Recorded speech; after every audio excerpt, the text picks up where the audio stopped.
Here's some clear, simple, obvious career advice. Build your career around your strengths. But people often struggle to identify what those strengths are because they don't want to be cocky. There's almost a superstitious or moral quality to this fear of saying that you're good at something. Underneath this fear are ideas like pride goeth before the fall. The moment that you think you're good at something is the moment you get sloppy and trip up.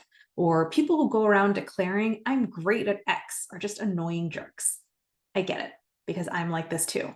I have an almost allergic reaction to saying I'm good at something or celebrating my wins.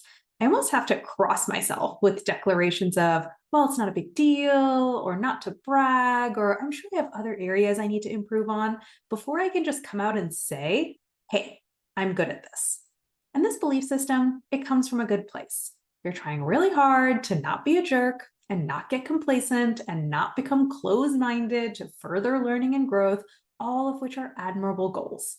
But this belief system can also make it really hard to acknowledge the things that you actually are good at, which then makes it hard to identify the strengths that you should build your career around.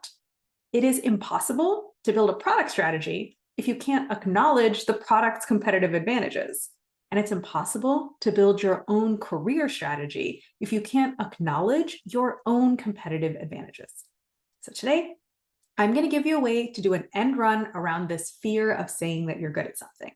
You don't have to address the fear. You don't even have to change your belief system. You can just go around it. Here's how. Instead of asking yourself, what are my strengths or what am I good at? Ask yourself, what would I do for free, for fun on the weekends? What do I find myself doing for free, for fun, even though no one has asked me to do it? What can I not stop myself from doing?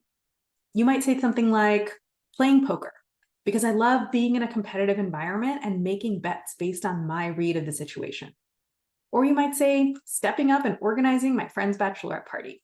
No one else was doing it, and I just couldn't stop myself from taking the lead, figuring out what would work for everyone, and making it the best possible party.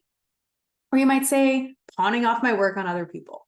My boss wanted me to do all this stuff, but I was like, get real. I'm not doing all that. So I immediately found the right people in the company who could do most of it. Or you might say, when I watch reality TV, I'm always yelling at the screen about how they should just communicate and draw boundaries and stop blaming other people for their emotions. I wish I could just tell them that there's a better way to handle things. Or you might say, if a friend asks for my thoughts on their startup idea, I have way too much to say. I actually have to stop myself from constantly pinging them with all my perspectives and questions and thoughts about it because I don't want to annoy them. All this is to say, don't worry about what you're good at.